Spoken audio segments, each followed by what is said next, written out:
अस्सलाम वालेकुम, आप देख रहे हैं खरा सच। मेरा नाम मुबशर लुकमान है। कल हमने यौम तशक्कुर भी मना लिया, लेकिन असल बात यह है कि ये जंग जारी है। ये जंग तो तब तक जारी रहेगी जब तक हिंदुस्तान के टुकड़े टुकड़े नहीं हो जाते, जब तक हिंदुस्तान के अंदर से कई और पाकिस्तान बनकर नहीं निकल आते। ये जंग जारी है जब तक मोदी जो है उसको गुजरात में किए हुए मुसलमानों के कत्ल का हिसाब नहीं देना पड़ता, जब तक उसको उन सजाओं के तहत फांसी नहीं मिलती है, तब तक ये जंग जारी है। लेकिन ये जंग दो और वजह से भी जारी रहेगी। अब वक्त आ गया कि हम अपने दरमियान काली भेड़ों को बेनकाब करें और उनको सामने लेकर आएं कि जिन्होंने इस जंग में, जिसमें पाकिस्तान की ज़िंदगी और मौत का सवाल था, जिसमें अल्लाह ताला ने हमारी लाज रखी, जिसमें अल्लाह ताला ने हमारी ज़िंदगियाँ बचाई, जिसने अल्लाह ताला ने हमारे बहन भाई सबको सलामत रखा, उसमें कौन कौन हमारे दुश्मन के हाथों में खेलता रहा और वो पाकिस्तान के ख़िलाफ़ रहा।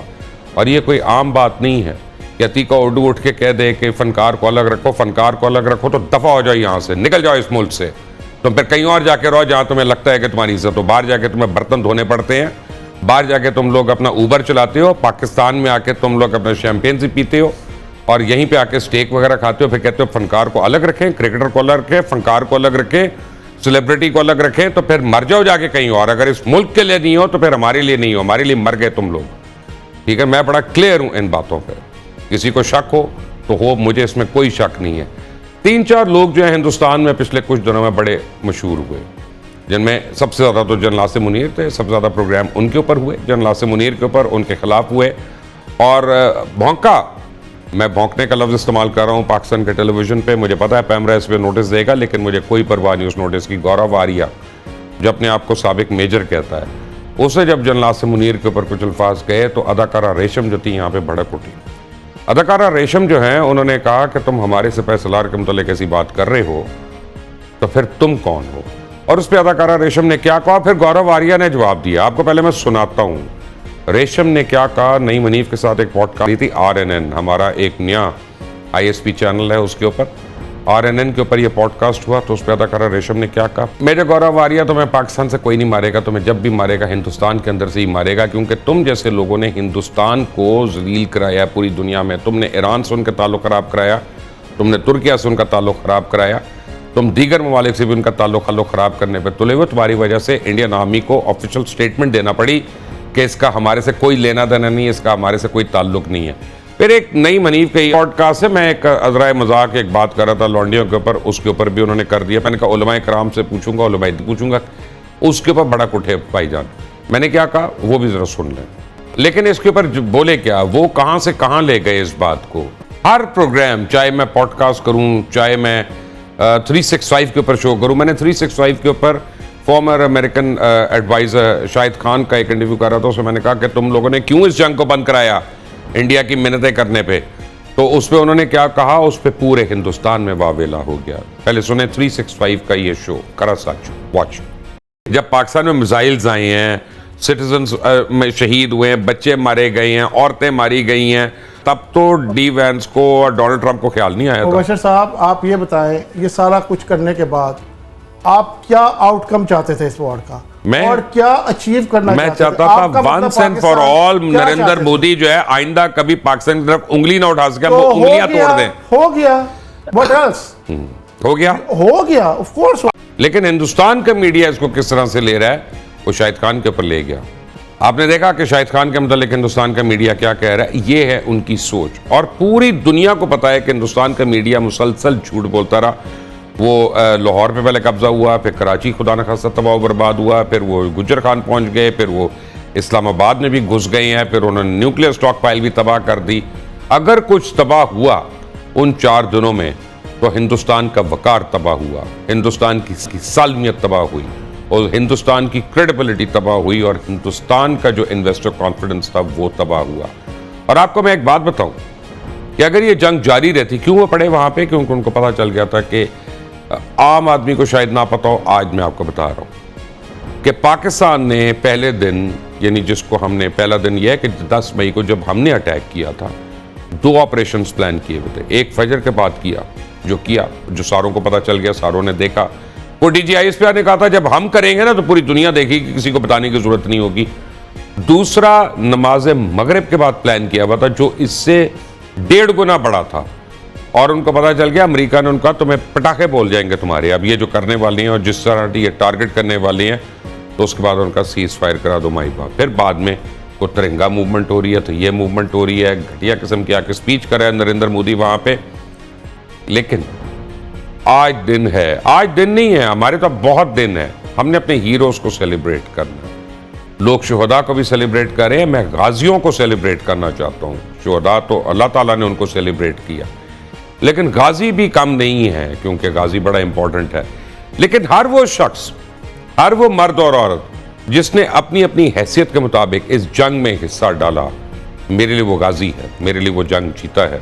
आज मेरे साथ ऐसे ही 2 गाजी, बल्कि 3 गाजी जो हैं वो शामिल हैं। अदाकारा रेशम किसी तार मोहताज नहीं है, सुपरस्टार हैं पाकिस्तान की, और बहुत ज़्यादा नेशनल और इंटरनेशनल अवार्ड इन्होंने जीते हुए हैं। और इन्होंने खुलकर जिस तरह से पाकिस्तान और पाकिस्तानी फोर्सेस की साइड ली, वो अपनी मिसाल आप है। नईम हनीफ जिन्होंने अपनी पूरी, मेरा ख्याल है, सहाफ़ती करियर में इतना काम नहीं किया जितना इन्होंने पिछले 22 तारीख से लेके आज तक इन्होंने किया, कि दिन और रात इन्होंने जो है वो एक कर दिया कि किसी तरह हिंदुस्तानी मीडिया के झूठ को एक्सपोज करें और उसको जो है किस तरह से उसको आड़े हाथों लें। और सबसे इम्पोर्टेंट इस वक्त हमारे साथ जो मौजूद है, लंदन से सफीना खान मेरे साथ हैं। गो सफीना खान जो हैं इस वक्त हमारे किसी मेन स्ट्रीम चैनल पे नहीं है, लेकिन सफीना खान लंदन में बैठ के ना सिर्फ इन्होंने इंडियंस के मुजाहरों का जाके मजाक उड़ाया, उनको एक्सपोज किया, जो पाकिस्तान हाई कमीशन के बाहर थे उन लोगों को एक्सपोज किया कि जो वहाँ पे तोड़ फोड़ करने में मसरूफ़ थे, बल्कि अबव ऑल सफीना खान में इतनी हिम्मत है, इतना हौसला है कि इन्होंने उन सो कॉल्ड पाकिस्तानी एंकर्स और पाकिस्तानी दानिश्वर जो रॉक से पैसे ले रहे हैं, 5-5 हज़ार पाउंड ले रहे हैं, उनको एक्सपोज करना शुरू कर दिया। आप तीनों हज़रात का बहुत बहुत शुक्रिया, आप लोग मेरे साथ आए हैं यहाँ पे आज जिस खरा सच में है। रेशम, कई साल के बाद हमारी मुलाकात हो रही है आज, ठीक है ना, लेकिन मुझे फ़ख्र है कि मेरा और आपका जो ताल्लुक है वो है, और उसमें सबसे बड़ी जो हमारी कॉमन फैक्टर है वो पाकिस्तान है जी। और आपको मैंने सलाम करना है, जिस तरह आपने गौरव वारिया को जवाब दिया, अल्लाह ताला आपको ज़ियत दे, ज़िंदगी दे और इज़्ज़त दे। और अगर सबसे पहले मैं सलाम आपको पेश करूं तो थैंक यू, आप तो बहन है मेरी, आप तो करेंगे। आप हमेशा बात करते हैं पाकिस्तान की, पाकिस्तान के साथ जो जुड़े हुए लोग हैं, आप उनके हक की बात करते हैं, आप सच बोलते हैं, जो कि मुझे आपके अंदर ये बात बेहद अच्छी लगती है। बड़े कम लोग होते हैं जिनके अंदर ये जुर्रत होती है, जज्बा होता है, जब अपने मुल्क के लिए बोलते हैं तो फिर वो कुछ नहीं देखते। तो आपके अंदर ये जज्बा आज से नहीं है, बहुत सालों से मैं देख रही हूँ आपका शो जो है, तो बड़ा उनकी आंख में जाके, पंजाबी च कहते ना, तुसी रिड़क दे हो। तो वो जब आपने बोला उनके लिए, तो मैंने कहा सलाम है, अल्लाह का करम है, हमारा रिस्क जो अल्लाह ने देना है ना जी। मुझे वो, मैं उन एक्टर्स में से या उन सिंगर्स में से या उन परफॉर्मर्स में से नहीं जो सोचू या इंडिया की मार्केट बंद होगी मेरे आज़ाद की होएगा।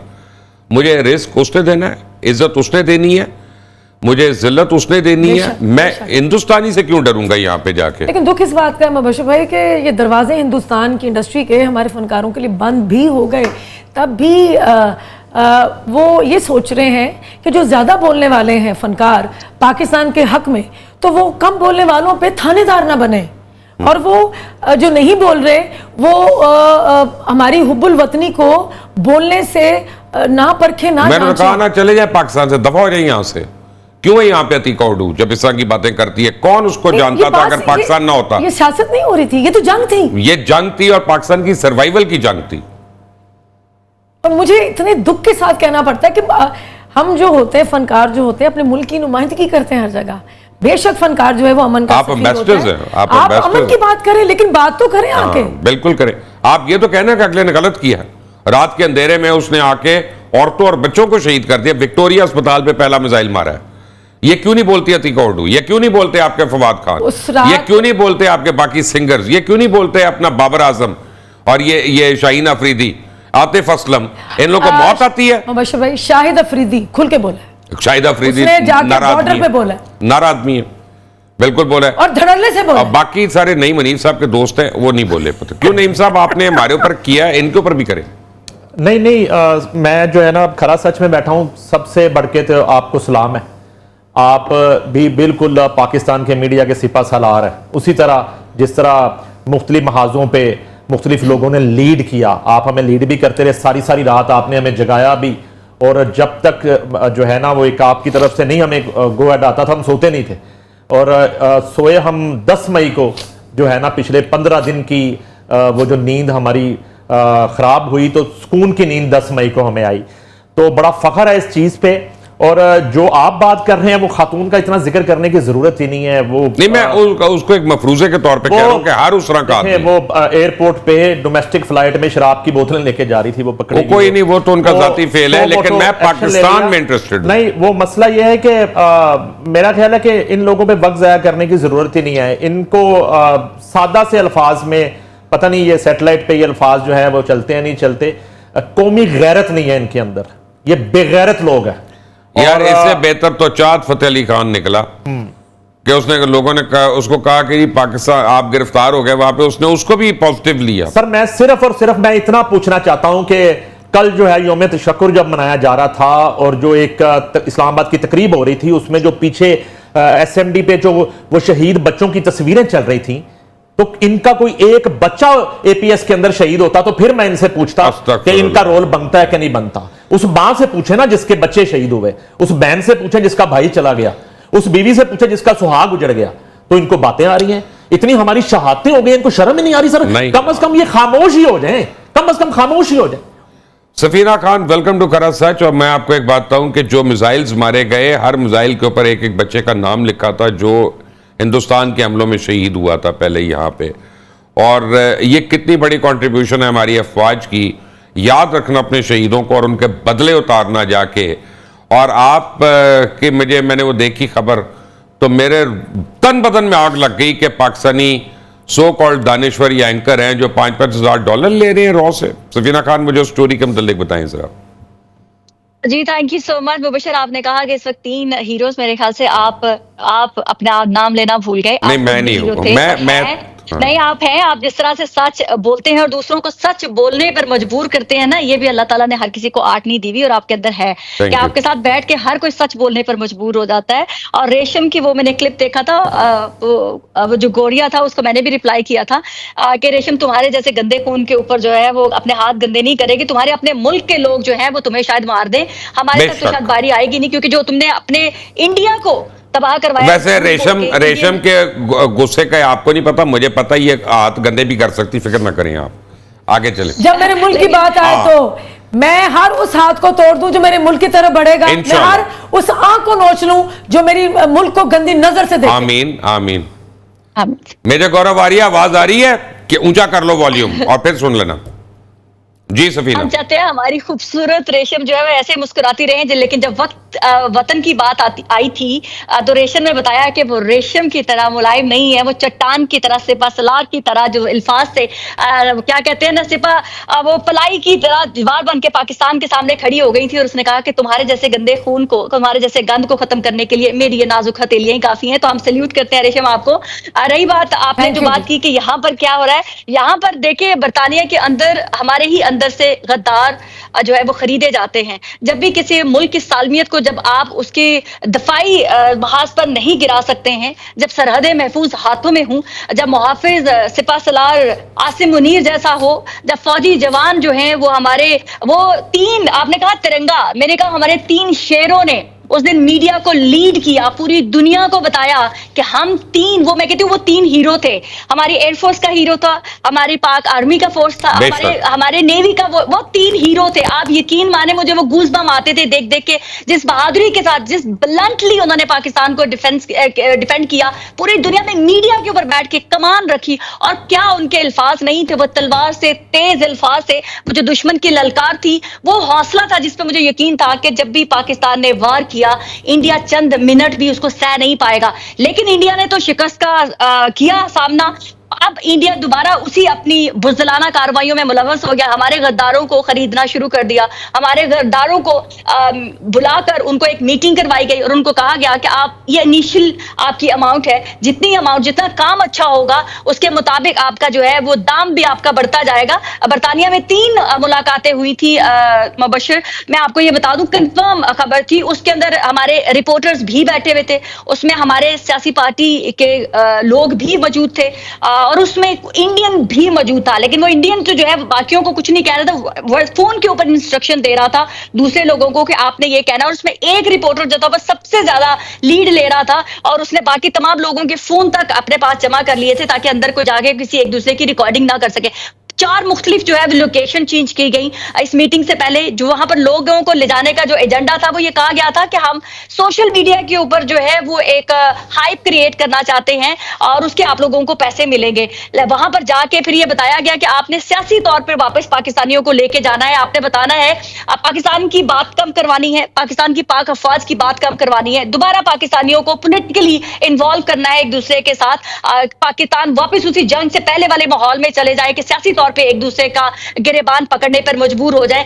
भारत ने देख लिया कि अब हम जंग ना मैदान में जीत सकते हैं ना आसमान में जीत सकते हैं, क्योंकि पाकिस्तान के बहादुर जवान शेर बनकर जमीन पर जो है वो सुपर किंग बने हुए थे और पाकिस्तान के शाहीन जो है उनको तो पूरी दुनिया ने बोला कि ये शाहीन है, ये बादशाह है आसमानों के। तो पाकिस्तानियों ने तो बता दिया कि हम क्या है और भारत को उसके घर में घुस के मार सकते हैं। और जो मेरे भाइयों ने कहा, जो मेरे शेर जवानों ने कहा, वो करके दिखाया। मेरा तो सर फखर से, जिस रात ये उन्होंने नूर बेस पे हमला किया, हम मीडिया के लोग इकट्ठे थे तो कहते कि सफीना आप हर वक्त कहती रहती हो ये is that the moment when we have to do something. मैंने कहा जस्ट वेट एंड वॉच। ये वो पाकिस्तान पाकिस्तान पूरी दुनिया को बता रहा है। सफीना खान, नईम हनीफ और रेशम मेरे साथ ही हैं। मैं आपको एक बात बताऊं रेशम और नईम, के ड्रोन हमले यहाँ पे भी हुए, आपने देख लिया कैसे हुए। लाहौर में आप लोग भी रहते हैं, हम भी रहते हैं, हमारे आपके घर के करीब हुआ है बिल्कुल। और ऐसा भी हुआ कि हमने कल एक इंटरव्यू भी किया, एक चौकीदार है उसने अपनी शॉटगन से एक ड्रोन को गिरा दिया। एक और लड़के का मुझे पता चला वो दरख्त के ऊपर चढ़ गया, बड़ा ऊंचा दरख्त था, और जब ड्रोन नीचे से गुजरा तो उसके ऊपर कूद के उसने गिरा दिया उसको। वो चिंची जितना बड़ा ड्रोन था, ठीक है। लेकिन ये आपको पता है ये पाकिस्तानी तो आधे इस लिहाज से को बेखौफ होते हैं। लेकिन हिंदुस्तान में जब पाकिस्तान ने ड्रोन भेजे, खासतौर दिल्ली के अंदर, तो बकौल उनके 40 लोग मर गए अफरा तफरी में। कोई बस से जाके लग गया भागते हुए, कोई किसी गाड़ी के आगे आ गया, कोई मोटरसाइकिल को लगा। 2 बंदों ने बिल्डिंग से कूद लिए नीचे के, यार ये हमें आके फायरिंग करके मारे। ये फर्क है दोनों कौमों। अच्छा, ये सारा इन्होंने हमारे मुल्क के लिए प्लान किया था कि इनकी आवाम पैनिक करेंगे। वो कहते हैं ना which goes around comes around. आपने हमारे लिए सोचा और हमारी आवाम जब नूर बेस पे इन्होंने हमला किया तो सबसे पहले झंडे लहराती हुई मेरी जो कौम उठी है उसी वक्त फजर के वक्त पहुंच गए और पहुंचे उन्होंने जो अल्लाह अकबर के भाई, नारे मुझे लगाए, किसी ने कहा सुभान अल्लाह। कश्मीर हाईवे ब्लॉक हो गई है, श्रीनगर हाईवे जो ब्लॉक हो गई है। और ये देख के हिंदुस्तान परेशान हुआ है कि इनकी आवाम इतनी निडर है। उनमें पैनिक जो हमने क्रिएट करने की कोशिश की वो तो हुआ ही नहीं। आज नहीं, मुझे प्रोड्यूसर मेरा कान ने बता रहा है कि लाहौर में भी लोग वाघा पहुंच गए थे। एग्जैक्टली बिल्कुल। लाहौर में तो मैंने सबसे ज्यादा मेरा ख्याल लोगों को उस दिन एंजॉय करते देखा है। और वाल्टन में मेरे घर के करीब भी एक गिरा ड्रोन, और उसके बाद तकरीबन को 11 साढ़े 11 एक्चुअली वो आप ही को ढूंढ रहा था। हाँ जी, वो फायरिंग की आवाजें आ रही हैं। वो कोई आर्या ड्रोन था और वो फायरिंग की आवाजें आ रही हैं और मुझे कुछ 11 साढ़े 11 बजे, और आप पहले ही मैं आपकी ट्रांसमिशन से सुबह तो भी सोया था, तो मैंने वो मिसेज ने उठाया जी कि फायरिंग की आवाजें आ रही है। मैंने सुना और मैंने वो मैसेज देखे हैं 2-3, तो मैं फिर सो। अच्छा, उस दिन ना बादल जरा गरज रहे थे। मेरी बेटी का मुझे फोन आया लंदन से, मैंने फोन उठाया, मैं नींद में था, उन्होंने कहा बाबा को बेदिया के करीब को ड्रोन गिरा है।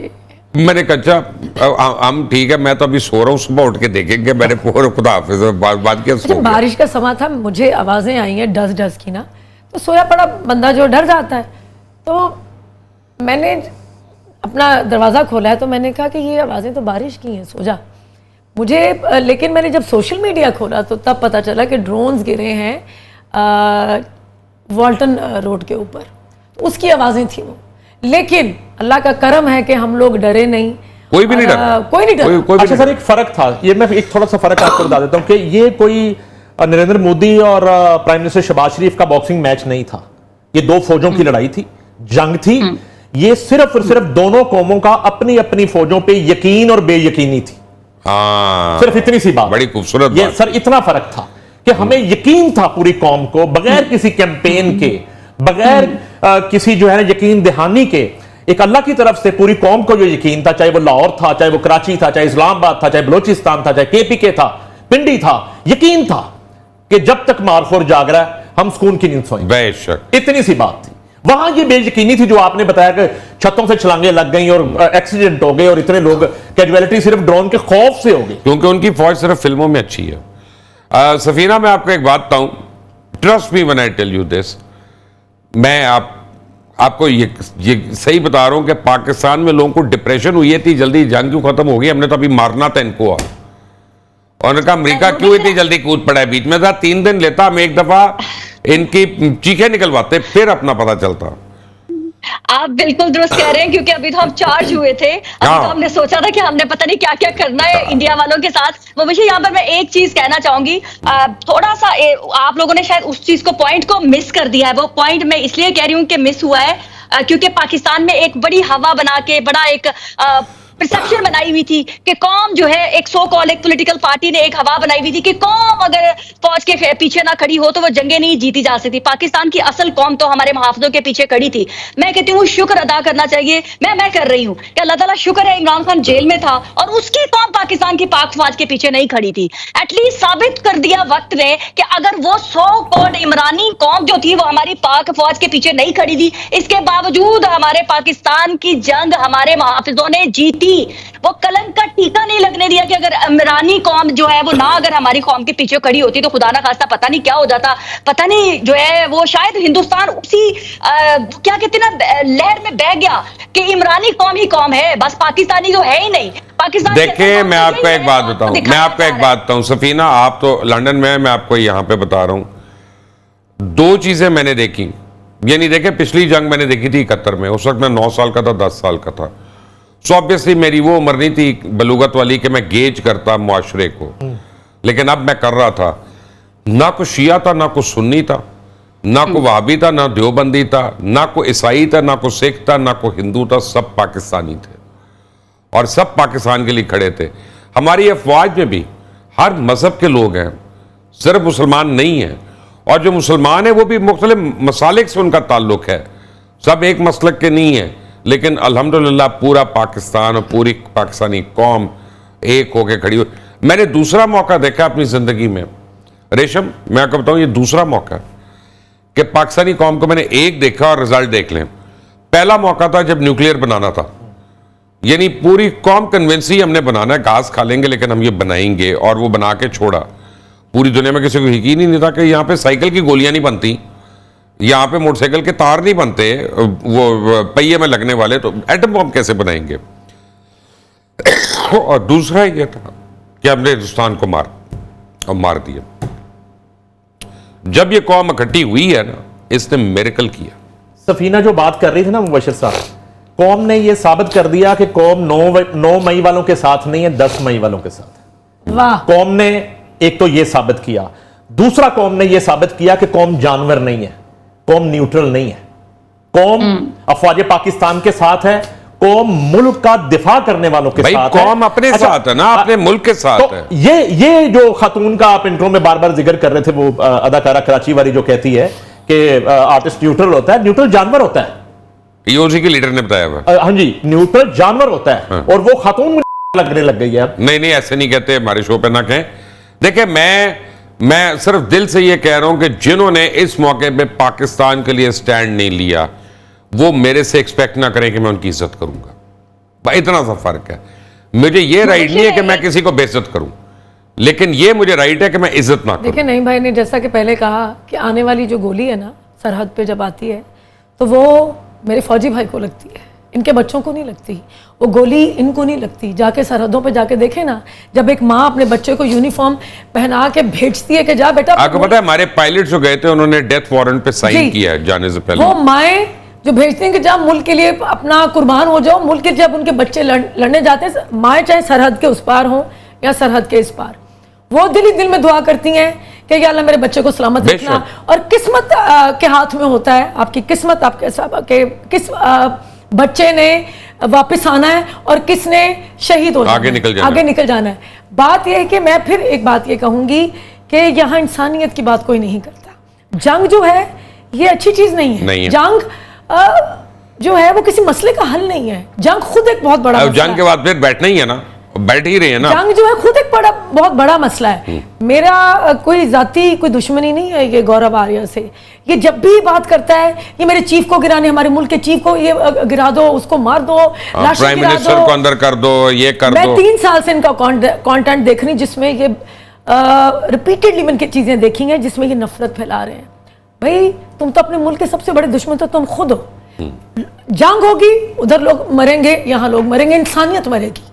जब बात आप एक मुज़ाकरत किसी टेबल पे बैठ के कर सकते हैं तो आप बार बार जंग की बात क्यों करते हैं? आप इंसानियत की बात क्यों नहीं करते? आप मोहब्बत की बात आपको क्यों नहीं करते? गौरव आर्या का नहीं पता, वो ओनाइडा में बैठा है, उसकी थीसिस ये है कि जंग होगी सिर्फ पंजाबी मरेंगे, चाहे इंडिया के हो चाहे इधर क्यों, क्योंकि उसका ख्याल है कि वहां से मुबश्शिर भाई मरेंगे तो इंसान ही ना। मैं उसके परवाह है इसकी। वो अपना नरेंद्र मोदी, वो अपने प्रोग्राम का नाम रखा है चाणक्य डायलॉग। चाणक्य तो झूठ बोलने वालों का आईजी था, उनका नौजुबिल्लाह से फैसला आ रहा है। क्यों नईम जी? सर मसला यह है कि इतना हमने उसको डिस्कस कर लिया है और नहीं बात होनी है। वो एक निहत्ती रेशम से वो डर गया है और उसकी नींदें रेशम ने हराम कर दी हैं उसको। उसने मुबश्शिर साहब, ये उसका रोजगार है झूठ बोलना, और सबसे ज्यादा ये 3-4 किरदार एक्सपोज हुए हैं। और ये जिंदगी भर मेरा नहीं ख्याल कि इंडियन जो है एक वीवर है वो इनकी किसी बात पे ट्रस्ट करेगा। चले जी, अर्नब गोस्वामी, कुछ नाम मैं ले लेता हूं सफीना, कुछ नाम मैं ले लेता हूं। आफ्ताब इकबाल हो, वो इमरान रियाज हो, वो आदिल राजा हो, वो हैदर मेहदी हो, वजाद खान हो, इन सारों के ऊपर तो कौम लानत भेज ही रही है। मोहित पीरजादा पे तो खैर उसके मरे हुए माँ बाप भी लानत भेजते होंगे बेचारे जिनको उसने मारा। तो यानी बाकी और लोग भी इनके अलावा कि सिर्फ यही लोग हैं? आप मुझे बाद में नाम भेज दीजिएगा। अब मेरा काम है कि वो मारखोर तक आगे पहुंचाना। मैं यहाँ कुछ कहना चाहूँगी, ये जिनके आपने नाम लिए, जब 4 घंटे में, वो 5 घंटे में फैसला हो गया कि जंग पाकिस्तान जीत गया है। अल्हम्दुलिल्लाह इंटरनेशनल मीडिया ने हर जगह पाकिस्तान की बात शादियाने बजा दिए और मैं फख्र महसूस करती हूँ। हमारे सर जो बुलंद किए हैं वो मेरी पाक फ़ज़ाइया ने सलामत रहे, जो अपनी हथेली पे अपनी जान लेकर गए और पाकिस्तान का दिफा किया और पाकिस्तान की इज्जत को बढ़ाया पूरी दुनिया में। लेकिन जब हम जंग जीत गए तो जिनके आपने नाम लिए एंकर्स के, उनकी मैंने कुछ वीडियोस देखी, उनके रंग पीले पड़े हुए थे, जर्द थे। ऐसा था कि जैसे खुशी नहीं, मर गए। ये देखे कि जंग जीते क्यों है, सब कट गया ना कोई।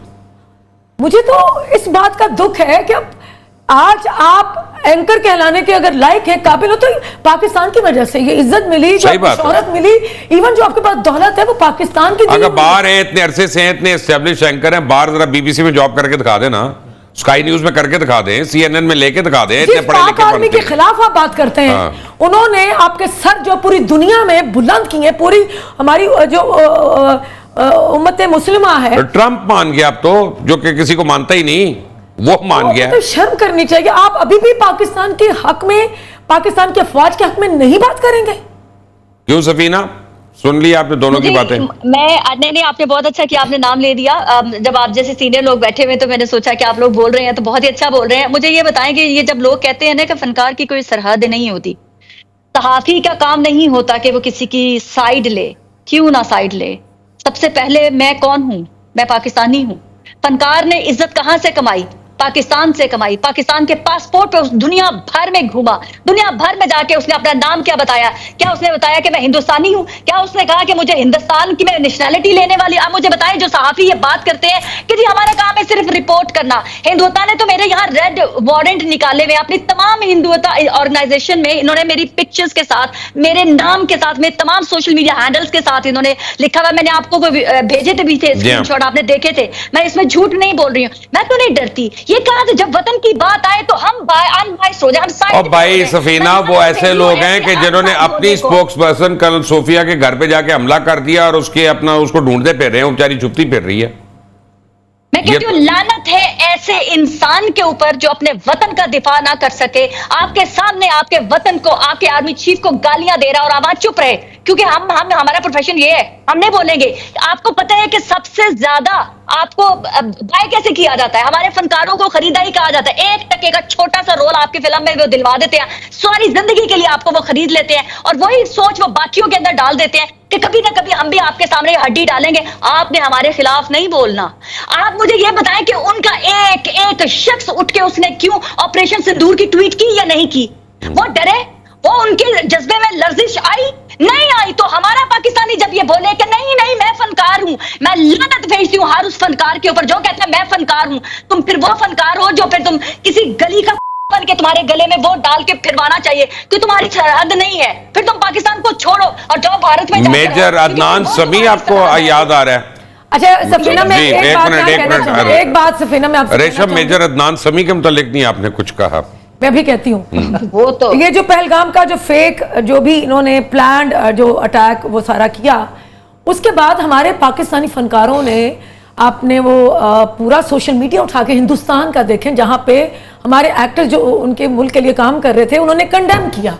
और जब आपके मुल्क पे अटैक हुआ, आपके मुल्क में जंग शुरू हो गई, उस जज्बे को इंस्टिगेट किया कि ये हमारी उनकी फौज ये करने जा रही है, हम ये करने जा रहे हैं, इस पे फोकस करो ऑपरेशन सिंदूर पे।